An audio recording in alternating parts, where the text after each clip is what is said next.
학문이 취업과 무관할 수 없는 만큼 대학 교양교육이 책임져야 할 글쓰기 교육은 일반적인 글쓰기 교육과 대등한 무게로 실용적인 글쓰기 교과목의 체계적인 편성과 함께 이에 대해서 보다 현실적인 교수법이 요구된다라고 할 수 있겠습니다. 본 연구는 실용적 글쓰기 연구 성과에서 자기소개서의 자아성찰적 기능에 동의하여 자기소개서 쓰기 교육을 통해서 신입생들이 자아성찰과 함께 자신의 로드맵을 구성하고 비전을 설정하는 전환점을 마련하도록 하는 게 있겠습니다. 이는 나아가 심화 과정에서 취업용 자기소개서 쓰기 문제 해결 능력을 기를 수 있도록 조력하려는 데 본 연구에 궁극적인 지향점을 두고 있습니다. 취업용 자기소개서를 쓸 때 대학생들이 처음 직면하는 그 문제는 우선 쓸거리에 빈곤합니다. 경험이 많지 않은 것도 문제고 자기에 대해서 잘 알지 못하는 것도 문제라고 본다면 신입생들을 대상으로 하는 자기소개서 쓰기 교육은 자기소개서 쓰기 역량을 함양하는 교육이 되어야 할 것입니다. 그래서 제가 설계한 내용은 표를 통해서 정리하자면 1차 시부터 5차 시까지 10시간을 구성했습니다. 그래서 목표와 교육 내용, 과제 활동을 제시했는데 1차 시에는 졸업 후를 가상하여 미리 써보는 자기소개서 쓰기의 교육 목적과 차시별 교육 목표를 안다라고 제시한 후 이에 대한 내용 구성을 했고요. 제 수업은 수업 활동도 중요하지만 과제 활동이 매우 중요합니다. 그래서 1차 시에 제시하는 과제 활동은 인생 목표, 자신의 인생 목표와 생애 전반에 대한 로드맵을 글로 정리하는 것입니다. 그리고 2차 시는 수업 목표가 설득력 있는 글쓰기와 말하기 방법, 즉 이론에 대해서 정립하는 학습을 한 후에 차시 과제로는 자신이 관심 있는 기업이나 아니면 사업에 대한 관련 조사, 그래서 회사에 대해서 비전을 조사한다든가 직업 모집 요강을 살핀다든가 입사 지원서 양식 등을 출력해서 살펴보고 이것을 준비하도록 하겠습니다. 3주차에는 관심 있는 직업과 기업에 대해서 알고 이에 대해서 이제 토론하는 활동입니다. 그래서 차시 과제는 대학생활 전반에 대한 세부 로드맵을 생애 전반에 걸쳐 쓴 것을 모토로 해서 다시 구체화하도록 제시했습니다. 그리고 4주차에는 나의 인생 목표가 무엇인가, 또 목표를 이루기 위해서 나는 무엇을 할 것인가의 3분 스피치 활동에 대해서 어떻게 발표를 해야 하고 어떻게 준비를 해야 되는지에 대해서 구체적으로 공부합니다. 그리고 차시 과제는 내가 계획한 대학생활 계획서에 대한 것들을 상당한 것들을 이루었다라고 가정한 후에 말하자면 픽션으로 자기소개서를 쓰도록 이제 하는 것입니다. 그래서 이를 준비하도록 제시합니다. 그 다음에 5주차는 가상적 입사지원서와 자기소개서 쓰기를 완성한다라고 했는데 마찬가지로 이미 미리 가보는 미래에 쓰는 자기소개서 또 입사 지원서입니다.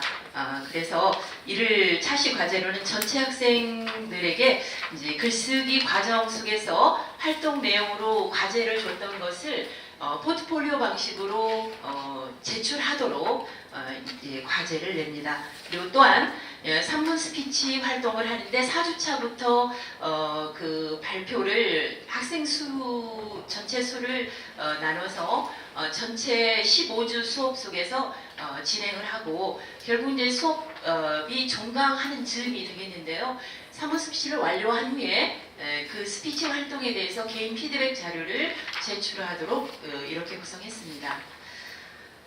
그래서 차시별 과제 활동이 굉장히 중요한 것은 수업 활동뿐만이 아니라 자신의 어떤 자아성찰을 토대로 해서 미래를 계획할 수 있도록 독려하자는 데 있고 어떤 계기를 마련하자라고 하는 대학생활을 적극적으로 해나갈 수 있도록 하자는 데도 의의가 있기 때문에 이런 과제 활동과 수업 활동이 함께 적극적으로 병행해서 수행되어야만 이 수업 목표를 이룰 수 있습니다. 그래서 이 구체적으로 그 제시한 평가 활동을 보면 저는 그 발표 평가와 과제 평가를 중시했는데요. 학기 초에 이러한 그 평가 기준 또 발표 평가 기준이라든가 이런 그 활동에 대해서 구체적으로 제시를 했습니다. 그래서 결국은 그 글쓰기라고 하는 교과지만 말하기와 글쓰기 또 듣기 이런 그 통합적인 그 교과로서 역할을 해야 한다라고 봅니다. 그래서 그런 종합 능력을 기를 수 있도록 사고와 표현 능력 함양에도 그 중요한 의의를 두고 수업을 설계했습니다. 이제부터는 제가 수업에서 실제 사고와 표현이라든가 커뮤니케이션 기법, 화술의 이론 등에서 또 제가 그 한국문학의 이해라고 하는 문학교과에서도 일부 활용하는 수업 모형을 소개하고자 합니다. 그 수업 모형 1은 여기에 제가 그 오리엔테이션을 하면서 항상 그 활용합니다. 선생님들께서 한번 활용해 보셨으면 좋겠어요. 이제 교양교과를 담당하다 보니까 교양교과는 시각문사들이 주로 해요. 그러다 보니 이번에 학점이나 잘 받으면 돼. 그냥 거의 졸고 가고 소수 60명 수업하면 한 15명 할까요? 집중해서 나머지는 그냥 그 형식적으로 와서 듣고 있구나 라고 하는 생각이 들어요. 그래서 수업이 끝나고 나면 학점 잘 준 경우에는 뭐 아는 체를 좀 할지 모르겠는데 저 학생이 수업을 들었어 분명한데도 그냥 딱 지나가고 그런 학생들이 대다수인 것을 보면서 교양교과가 얼마나 중요한지 아무리 좋은 씨앗이라도 토양이 좋지 않으면 결실로 나아갈 수 없듯이 이 인성교육을 담당하는 게 교양교과고 인성교육뿐만이 아니라 여러분들이 품격 있는 그 인성으로 사람으로 거듭나게 하는 게 교양교과 교육이다. 소홀히 해서는 안 된다라고 하는 것을 인식할 수 있도록 이런 그 수업 활동을 반드시 제가 하고 여러 가지 얘기들을 합니다. 그래서 여러분 스님들께서도 오리엔테이션에서 이 그 교양교과에 대한 인식 전환을 위해서 활용해 보셨으면 좋겠습니다. 수업 모형 2는 자신의 목표를 설정하고 생애 로드맵을 구성하는 전반적인 제 수업의 핵심이라고 볼 수 있겠는데요. 이를 위해서 수업에 본격적으로 들어가기 전에 나는 내 생에 어떤 목표를 설정할 것인가 이 꿈이라고 제가 괄호에 동일하게 썼는데요. 여기서 목표 꿈은 직업과는 다르지요. 그래서 궁극적으로 내가 이루고자 하는 세상 내가 행복하게 살아가기 위해서는 어떻게 할 것인가 라고 하는 것을 주제로 얘기를 시작합니다. 그래서 그 꿈이라고 하는 게 어떤 것인가 내 인생의 어떤 내비게이션 역할이다 라고 하는 그 예화를 들려줍니다. 그래서 예일 대학에서 그 조사한 자료를 가지고 저는 얘기를 많이 하는데요. 이 1953년에 예일대에서 그 졸업생들을 대상으로 전수조사를 했답니다. 그랬더니 그 조사를 한 내용이 뭐냐면 여러분들이 학교를 졸업하고 무엇을 할 것인가 목표가 있는 것인가 라고 조사를 했을 때 목표가 있다라고 한 사람들이 전체 그 졸업생들 중에서 13%더랍니다. 그런데 그 13% 중에서 3%는 나는 글로 구체적으로 써가지고 다니고 늘 그걸 꺼내서 보고 늘 확인한다. 나머지 10%는 나는 쓴 적은 없으나 항상 내 목표를 가슴속에 품고 산다. 이런 그 얘기를 하더랍니다. 그 다음에 87%는 세계적으로 이 대단한 대학 아니냐. 우리나라에서도 역사가 3번째로 높은 대학인데 잘 되겠지. 이런 그 막연한 희망으로 자기 목표를 제시하더래요. 그래서 이 53년도에 조사한 그 자료를 토대로 이 사람들이 어떻게 살고 있을까 20년 후에 조사를 했답니다. 그랬더니 이렇게 나왔다고 해요. 결과가 전체 졸업생들 중에서 3%는 시대의 리더가 되어 있더랍니다. 뭐 오바마 대통령, 각국의 대통령, 뭐 반기문 유엔 사무총장 정도 되겠죠. 그 다음에 10%는 권력과 자본과 명예의 자유를 누리고 있더래요. 그리고 27%는 국가나 가족이나 이런 친척에 의존하고 살고 있더랍니다. 나머지 60%는 생계를 유지하는 평범한 셀러리맨으로 살고 있더랍니다. 저는 이 중에 어디에 속할까? 생계 유지형입니다. 저는 현재 권력과 자본, 명예의 자유 정도 누리고 싶은데 그러지 못하고 있습니다. 그래서 이 사람들에게 조사한 이유는 이전에 그 꿈과 어떤 그 관계가 있을까, 목표의식과 조사를 연계해서 해봤더니 놀랍게도 이 그 글로 쓴 구체적인 꿈을 가지고 있었던 사람들이 시대 리더가 되어 있더래요. 그 다음에 가슴속에 목표를 분명히 설정하고 있었던 사람들이 권력과 자본과 명예의 자유를 누리고 있더랍니다. 그리고 막연한 희망으로 잘 될 거야 라고 생각하며 살았던 사람들이 그렇게 그 남에게 의존하는 삶을 살거나 또 생계 유지형으로 살고 있더랍니다. 그래서 이것이 제대로 된 조사일까? 하고 여러 가지 그 조사를 해봤대요. 뭐 인종별로 백인, 흑인, 혹은 여학생, 남학생, 또 부모가 부자인 사람, 가난한 사람. 그런데도 어김없이 이것과 일치하는 결과가 나왔다고 합니다. 그런데 이것만 보면 뭔가 만들어지지 않았을까 이런 생각도 드는데 하버드대에서도 이런 놀라운 그 목표의식과 이 관계된 조사를 했어요. 79년도에 경영대학원을 그 경영대학원에서 졸업생을 대상으로 이제 돈과 관련해서 이제 부의 축적과 관련해서 조사를 해보려고 그랬던 것 같아요. 목표가 있는가라고 했더니 이렇게 그 유사하게 3%, 13%, 또 84%의 그 조사가 나왔다고 합니다. 그래서 이걸 토대로 이제 10년 후에 조사를 해요. 이 사람들이 어떻게 살고 있을까? 이 사람들이 참 연구를 하는 게 재밌는 연구를 많이 하는 것 같아요. 10년 후에 조사를 했더니 놀랍게도 그 목표를 써가지고 있었던 그 사람들이 97%의 무려 10배에 해당하는 부를 축적하고 있더랍니다. 그리고 그 84% 막연한 희망을 가지고 있었던 사람들의 2배에 달하는 그 부를 축적하고 있었던 그룹은 분명한 목표의식을 가지고 있었던 사람이었다. 그래서 저는 이제 그 수업을 시작하면서 어떤 수업에서든 그런 그 목표의식을 가지고 대학생활을 적극적으로 해야 한다라고 하는 그런 그 깨달음을 주기 위해서 이러한 그 이야기들을 들려줍니다. 그래서 정차 씨는 자기소개서 쓰기 수업 그 직전에 얼마나 이 수업이 중요한 수업인지를 인식하도록 이렇게 유도합니다. 예, 3차 시에서는 이제 자기소개서 마무리 단계에 이렇게 그 앞에 소개한 바와 같이 취업 직전을 가상하고 자기소개서 쓰기를 합니다. 방법은 아까 그 앞서 말씀드린 것처럼 내가 취업 직전까지 세운 계획을 완성했다는 전제하에 입사 직전을 가상해서 입사 지원서와 자기소개서를 작성합니다. 그리고 그 후에 토론 활동을 합니다. 가상적 입사 지원서와 자기소개서를 작성하는 과정에서 나는 어떤 생각을 하게 되었는가. 그런데 그 제가 수업을 했던 학생들의 얘기를 이제 대표적으로 예를 들면 지금 자기소개서를 쓴다면 큰일 날 뻔했다. 쓸 거리가 아무것도 없었다. 내가 이렇게 막연하게 한 학기를 보내고 내가 2학년인데 군대를 갔다 오고 이 상황인데 이렇게 대학생활을 보내서는 안 되겠다는 생각을 했고 앞으로 열심히 이런 것들을 준비하겠습니다.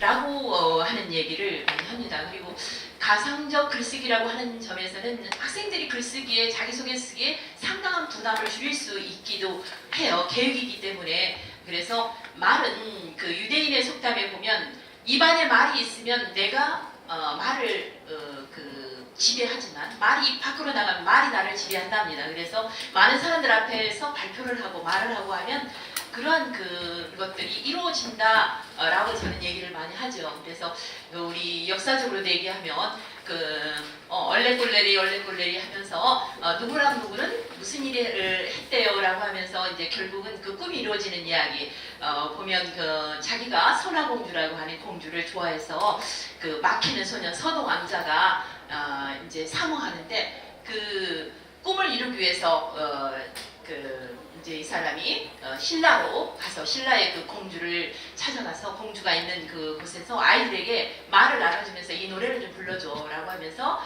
선화공주는 남몰래 막둥방을 안고 가서 밤에 그 동침을 하고 돌아간다라고 하는 노래를 퍼뜨렸어요. 그런데 결국에는 두 사람이 결혼을 하거든요. 말이 씨가 된다라는 얘기도 있고, 그래서 그런 자기 꿈과 그 비전 이런 것들을 선포하게 하는 것, 그리고 나는 대학생활 동안 이러이러한 것들을 하고자 한다, 이런 것들에 대해서 이제 중요한 그 인식 전환을 하기 위해서 이런 활동을 합니다. 그리고 이렇게 말만 하고 나면 말만 하고 저절로 이루어지는 것이 아니라 내 스스로 노력해야 되는 것, 그리고 계획을 실천하기 위해서 어떤 행동들을 해야 될 것인지, 성공하는 사람들의 그 7가지 습관을 쓴 스티븐 코비의 그 이야기를 통해서 저는 이제 많이 예화를 들려주는데, 스티븐 코비가 성공하는 사람들의 습관을 소개한 걸 보면 항상 목표를 생각하면서 행동하더라, 이 사람들은. 그 다음에 주도적으로 행동하더라, 누가 시켜서가 아니라. 그리고 소중한 걸 먼저 하더라. 그리고 이 사람들은 인간관계가 굉장히 좋은데 항상 공감하는 경청을 하더라. 여러분들이 선생님 수업을 들으면서 고개를 끄덕이고 아이 컨택을 하고 이러한 자세처럼, 그리고 공감하는 경청에서 인간관계는 시작된다. 그리고 이러한 좋은 인간관계를 지켜나가는 방법은 윈윈을 추구하고 시너지를 활용하는 그런 효과를 항상 누리고 기대하고 활동한다, 이제 이런 얘기를 하면서, 이런 것들을 잘 수행하기 위해서는 심신을 단련해야 된다. 그래서 몸과 마음을 건강하기 위해서 우리가 체력 단련도 해야 되고, 영혼을 아름답게 정화하고 또 마음을 명상이라든가 이런 활동을 통해서 정화하는 그런 활동도 해야 한다. 그리고 또 하나, 항상 봉사하는 활동도 해야 한다. 그래서 성공하는 사람들의 8가지 습관을 그렇게 소개하고, 기타 많은 성공하는 사람들이 이러이러한 활동들을 하더라는 얘기 중에서는 하버드대 스타일이라고 하는 책도 소개하는데, 그 책에 보면 이 사람은 이런 얘기를 하죠. 하버드대를 가기 위해서는 첫째, 실력이 좋아야 한다. 근데 실력만 좋아서는 안 되더라. 두 번째는 악기 하나는 아주 잘 다루는 게 있어야 된다. 세 번째는 잘하는 운동 하나는 항상 이 사람이 있는지 살핀답니다. 그 다음에 또 리더십이 있는가, 그리고 테마 여행을 결행해서 성공한 경험이 있는가, 이런 것들을 요구하는 건 뭔가. 서울대 조백 교수가 주장하기를 글로벌 리더가 되기 위해서는 3가지 실력이 중요하다라고 주장을 했어요. 근데 그 중에 전문성, 창의성, 인성 실력을 꼽습니다. 그래서 여러분들이 대학생활 동안 인성 실력, 인성을 아주 품격 있는 인성으로 갖추어야 하는 절대적인 필요성이 있다. 실력이라고 하는 말이 좀 낯설게 여겨질 수 있는데, 어느 날부터 나 지금부터 인성 제대로 갖출 거야 라고 한다고 해서 그때부터 인성이 갖춰지는 것이 아니다. 그래서 교양국가를 통해서 여러분들의 그런 품격 있는 인성을 갖추도록 해라라고 그런 독려도 합니다. 그래서 이런 수업 모형을 통해서는 앞서 말씀드린 것과 같이 이러한 기대 효과가 있습니다. 이 수업 모형 1은 교양교육의 가치와 의미를 깨달음으로써 적극적인 수업 참여를 유도하고, 수업 모형 2, 3, 4와 같은 모형은 수강생들이 인생 목표를 설정하고 로드맵을 작성하는 과정을 통해서 가깝게는 알찬 대학생활을 유도하자는 데 있습니다. 맺은 말은 지금 시간이 2분 정도 남아 있는데요. 제가 자료에 있는 부분을 읽는 것으로 마무리를 하겠습니다. 자기소개서 쓰기를 통해서 신입생들이 자아성찰을 하고 새로운 미래를 계획할 수 있는 계기를 마련하고자 교수 방법 및 글쓰기 전략을 모색하였습니다. 그리고 이를 교육과정에 적용한 사례를 들어서 신입생을 대상으로 하는 취업용 자기소개서 쓰기 기초과정 수업 설계를 하였습니다. 수업 설계를 통해서 자기 성찰적 글쓰기와 취업 목적의 글쓰기를 하나의 맥락에서 이해하고 교수 학습할 수 있는 근거를 마련하고자 했습니다. 나아가 글쓰기와 말하기를 통합하여 지도함으로써 글쓰기는 말하기는 글쓰기를 보완 보충하는 전략으로서 수업 효과를 높이고자 했습니다. 가상적 자기소개서 쓰기는 경험과 지식을 상상을 통해서 구성하고 가상적 청중을 대상으로 글쓰기를 한다는 점에서 보면 허구를 용인하는 문학적 글쓰기와 크게 다르지 않습니다. 그러나 이는 학생들이 내가 궁극적으로 이루고 싶은 세계를 구체적으로 계획한 것을 상상을 통해서 성취해봄으로써 성취감과 도전 정신을 함양할 수 있다는 점에서 그 효과를 기대할 수 있을 것입니다. 취업을 목표로 하는 자기소개서 쓰기 기초과정은 자기소개서 글쓰기 논증에 필요한 구체적인 경험을 계획하고 성취해 가야 할 목표의식을 배양하는 것으로도 대학생활의 기초교육 역할을 크게 할 것으로 생각합니다. 이만 그 발표를 마치겠습니다. 예, 고맙습니다. 대학 교양 글쓰기 과정에서 자기소개서에 대한 접근은 자기 성찰로서의 자기소개서 쓰기와 취업을 위한 자기소개서 쓰기 등 기본적으로는 서로 다른 접근 방법을 취하고 있기도 합니다. 그러나 저는 이것이 바로 마치 본 학술대회의 주제인 안과 밖의 구조와 같다고 생각합니다. 안과 밖은 매우 긴밀하게 연결되어 있어서 서로 뗄 수 없는 관계라고 생각합니다. 즉 자기 성찰이 결여된 실용적 글쓰기는 옳지도 않고 효과적이지도 않습니다. 자기 서사, 즉 셀프 내러티브는 자기 성찰 및 이해의 한 방법입니다. 내러티브적인 관점에서 교육은 경험을 이야기하고 다시 이야기하는 과정을 통해서 경험의 의미를 찾고 이를 토대로 새로운 삶을 살아가게 되는 과정이라고 정의할 수 있습니다. 이렇게 볼 때 신입생을 대상으로 한 자기소개서 쓰기를 자기 성찰의 관점에서 접근하신 발표자의 견해에 전적으로 동의합니다. 하면서 그러나 이 자리에서는 제가 맡은 역할에 따라서 토론자 입장에서 몇 가지 논평의 말씀을 드려보고자 합니다. 먼저 그 제목에 사용하신 용어에 대한 의견인데요. 실용적 글쓰기의 수업 설계라는 제목에 자기소개서 쓰기 로드맵을 중심으로 라고 부제를 다셨는데요. 여기에서 그 로드맵이라는 용어를 사용하신 이유는 그 제목에 설계라는 단어를 다시 사용하는 것을 피하기 위한 조처였으리라고 설계됩니다. 그런데 그 본문을 읽다 보니까 발표자께서는 이 로드맵이라는 용어를 주로 생애 로드맵, 즉 나의 인생 목표는 무엇인가에 대한 학생들의 구상을 설명하는 데 사용하고 있었습니다. 따라서 로드맵이라는 용어를 혼용하시는 것보다 제목을 취업을 위한 자기소개서 쓰기 수업 설계 정도로 정리하면 어떨까 생각해 보았습니다.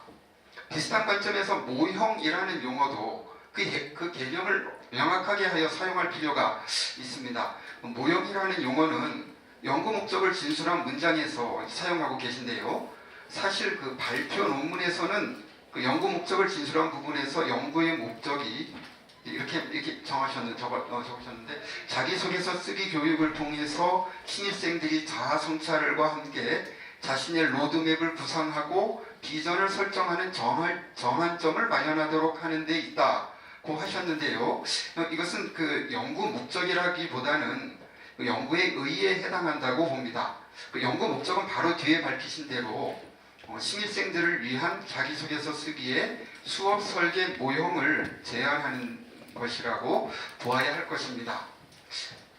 용어 사용 문제로 다시 돌아가서 말씀드리면 발표자께서는 제2장에서 그 표 1에서 표 1을 실제 수업에 적용한 자기소개서 쓰기 수업 설계 모형이라고 하며 소개하고 계신데요. 이 모형이라는 용어를 다른 곳에 다시 사용하고 있는데 그 제4장에서 그 수업 모형 활용의 실제라고 하여서 4개의 수업 모형 사례를 제시하고 있습니다. 제 소견으로는 표 1이 모형에 가깝고 4장에서 밝히신 것은 세부 활동안이라고 하는 게 적당할 것 같습니다. 또한 그 4개의 수업 모형에는 각각 토론 결과 정리 및 공유라는 그 박스가 포함되어 있는데요. 이것도 토론 결과라기보다는 수업 자료를 소개하고 수업의 기대 효과나 수업 시 유의점을 설명한 것으로 보입니다. 수업의 주요 내용 정도로 정리하는 것이 적당하다고 생각해 보았습니다.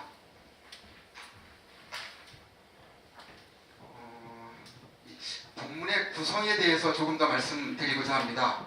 본 연구의 그 머릿말과 결론을 제외한 본문은 2장부터 4장까지로 이루어져 있는데요. 2장 자기소개서 쓰기 학습과정은 내용상 두 부분으로 나누어 볼 수 있을 것 같습니다.